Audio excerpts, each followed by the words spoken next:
All right, you guys, happy Friday. Sorry I'm not here today. My least favorite thing would be making a video where I have the sound of my own voice playing, but in the absence of me, you still have to learn, so this is the next best thing. What I wanted to do is quickly review the information that we covered the last time that we met. So we talked about mere exposure effect, central route to persuasion, and peripheral route to persuasion, and those fell under the idea of how our attitudes often predict our behavior. Then we talked about how sometimes our attitudes can follow our behavior. So the behavior is first, and then our attitude sort of falls in line with that. And as part of that, we talked about cognitive dissonance, which is the Festinger and Carl Smith study. It's the $1 versus $20 study from your textbooks. And I think I gave the example, the one that was applicable to you guys was about texting and driving. So all of you have an attitude that texting and driving is bad.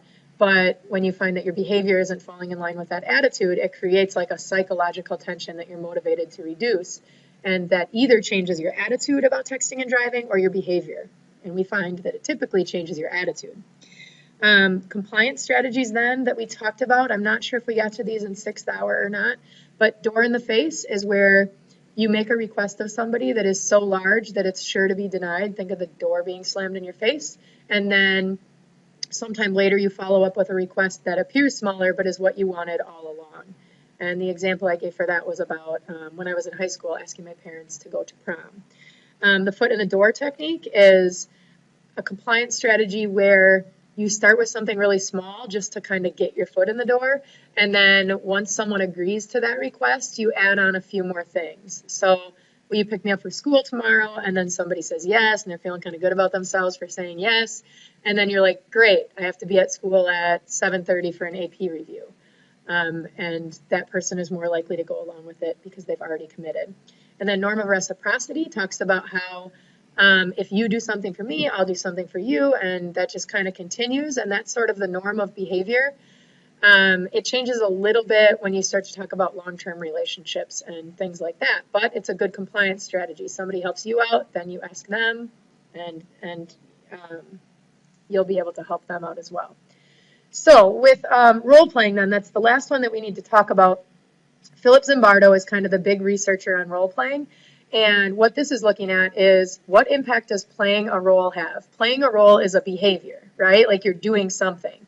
So for example, I may play the role of teacher, right? When I play the role of teacher, my behaviors fall in line with a teacher. Well, how does that influence my attitudes?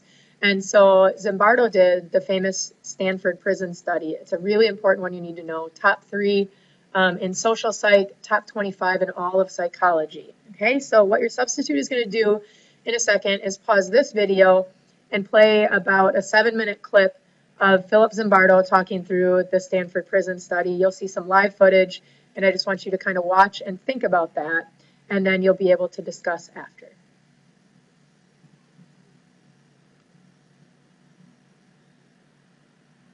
All right, so welcome back. Hopefully you guys had a good discussion on Philip Zimbardo and his findings. Specifically, when you talk about his findings, some people thought that Philip Zimbardo's study proved that people are just evil, that all people are evil, and that's not at all what his study proved. All that he was showing was that when people were asked to assume a role such as guard or prisoner, they did things that they thought a guard or prisoner should do, and all of a sudden attitude change happened as a result. So things got out of hand really, really quickly. So his study is really on the impact of role-playing on our attitudes, because role-playing is the behavior, and then the attitude is what we choose to do because of it. All right? So what I'd like you to do next is you guys are going to have about 10 minutes, and I want you to actually try to do this with a partner. So rather than just doing it on your own, since I'm not here, I'm going to have you kind of talk through these things, but I do want you to try to write it out. So your prompt says, describe the relationship between attitudes and behaviors. Include at least 3 psychological concepts as they relate to that relationship. So think of this like an FRQ. You're first going to have to define or explain the term and then apply it to the prompt. The application is, what is the relationship between attitudes and behaviors? So how does mere exposure effect influence that? So you can pick any 3 of those. You'll be given about 10 minutes, maybe 15 minutes if you need it. The sub will have to figure that out to write this and kind of talk through this. And then when you're done, I would like you to share out with a different group. Okay, so with a different set of partners or whatever. And then kind of call each other out on things. Did it make sense? Are there things that maybe should be changed? Are there things that were maybe incorrect? And this is just meant to be a quick check to make sure that you guys not only understand the terms, but kind of like how the terms fit into the attitudes and behaviors part. So the sub will pause the video now so that you guys have an opportunity to work on this.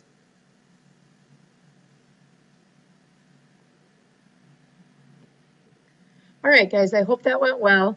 The rest of what we're doing today then is actually starting some new content. So looking at social perception. So we're kind of done with the social thinking part, and we're moving into the process that we use to interpret information about others. So think about that. Every day you're trying to make sense of what other people are doing, and there's a few terms here. Some of them are commonly confused, so this is a pretty important part of the video. So attribution theory is just a set of theories. It says that we tend to give a causal explanation for someone's behavior. Okay, so if somebody punches a locker and they're standing next to someone, we're going to assume that the reason they punched the locker is because the person next to them made them angry. Okay, sometimes we're right, sometimes we're not so right in our explanations. Okay, we tend to explain people's behaviors in terms of either internal, otherwise known as personal dispositions, or external, known as situational dispositions. So, if I saw someone punch a locker and I said, wow, that person's really scary, or that person's really mean, that's an internal disposition. I'm not considering the situation that may have caused that person to punch a locker, okay? Now, if I were considering situational factors, rather than saying, wow, that person's really mean, that's a terrible person, or they're really unpredictable or scary or something like that, which is super personal, I would instead say, wow, that person might be having a really bad day. I wonder if they got really bad news. Maybe they just found out they're getting broken up with, or somebody in their family got sick or something like that. They got a bad grade, failed a class, whatever it might be. So we really have to be careful in how we explain other people's behaviors. And that'll come out in the biases here in a second. The self-fulfilling prophecy is unknowingly adjusting your behavior to other people's expectations of you. So you essentially fulfill their prophecy. It makes me think of teachers, okay?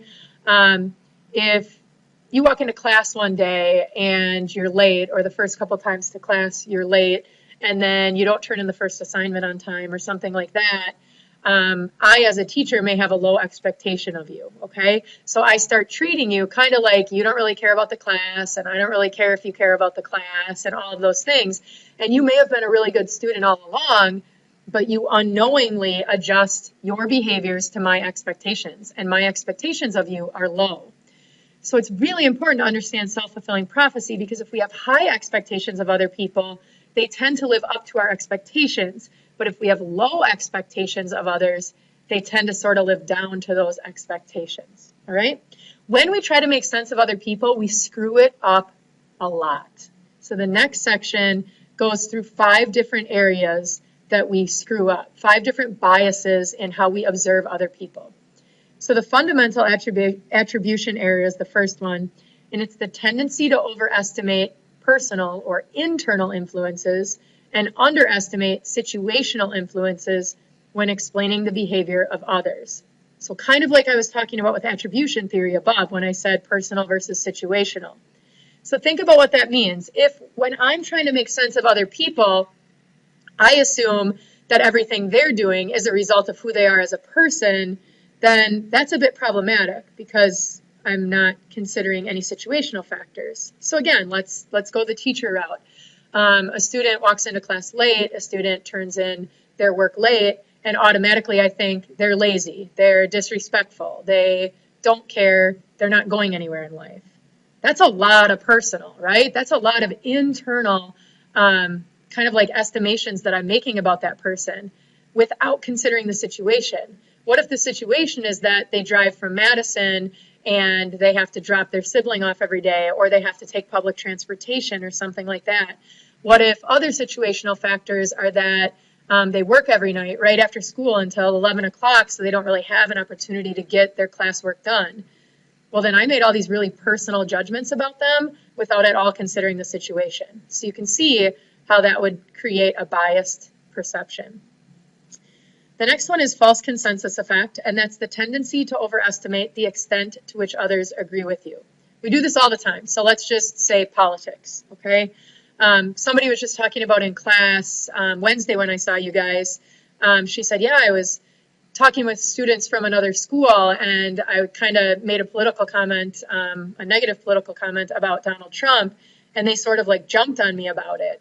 And she was somewhat shocked that they jumped on her, and it made me think of false consensus effect. So because we consistently hang out with people who think like us and act like us, so it's our family, our friends, the fact that we live in the Madison area or Dane County, we tend to be more liberal, right? Whatever it might be, we automatically assume that everybody else agrees with us. Have you ever done that in class? Like they bring up a controversial issue and you make some comment that's like, well, of course gay people should be able to get married. And all of a sudden people sort of judge you for that statement and you're kind of in shock that they don't agree with you. That's another error that we make in our judgments. We assume that what we think is correct and that everybody agrees with us.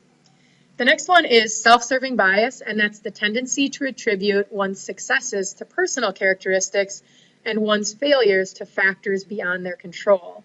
The key component of this is it's focusing on the self. That's huge, you guys. It's not when you're trying to form a perception of someone else. It's actually about your perception of you. So when you screw up, you're like, oh, well, I didn't get a good grade, but also like that teacher wrote the worst test. Like she didn't even teach that. Or, yeah, I didn't get a good grade, but I didn't have like a lot of time to study because I had to work all night. So you make all of those like situational explanations. But for the good things you do, like you get a good grade, you're like, yeah, I'm smart, or yeah, I work super hard, right? So when you do things well, you attribute it to who you are as a person. But when you don't do things well or you fail at something, you blame the situation, okay? And then the next one is belief in a just world, and that's just the belief that people get what they deserve in life. You can see how this would create bias, right? So if we automatically believe that the world is a fair place, I mean, shocker, the world is not a fair place. We try to make you think it is. Growing up in this individualistic culture, we say if you just work hard, everything will work out for you. Well, that's not true, unfortunately.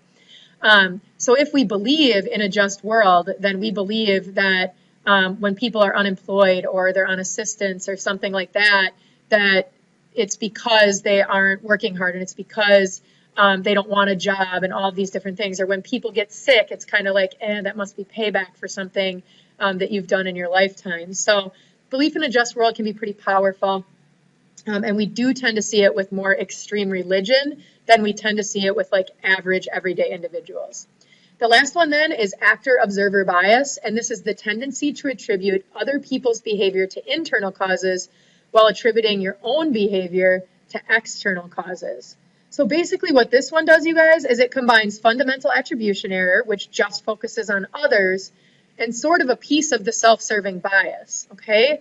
So what it says is, when I'm trying to make sense of somebody else's behaviors, when they do something, I'm like, oh my God, they're so lazy, or they're so mean, or they're so dramatic. That's a personal judgment of them, right? But when I'm trying to explain my own behavior, instead of calling myself mean or dramatic or whatever, I'm going to come up with 1,000 situational reasons why I did what I did or said what I said.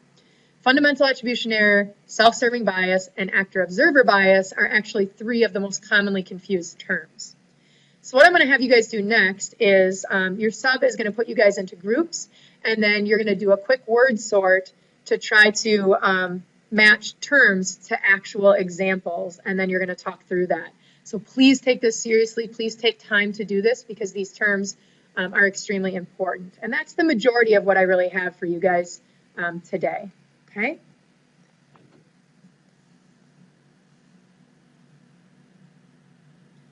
All right, so hopefully that went well for you guys in talking through it. If you have questions, please just jot them down so that I can answer them when I get back. We'll be moving into social influence next, so we'll be talking about all of these different things. So just take a couple seconds and look this over. Make sure that you're staying on top of your reading, and with any time that you may have left, you're more than welcome to get out a textbook and start reading. Also notice on the sideboard, I've put up the AP calendar for really the rest of our academic school year together. Thanks, guys, and have a great weekend. Be safe. Have fun.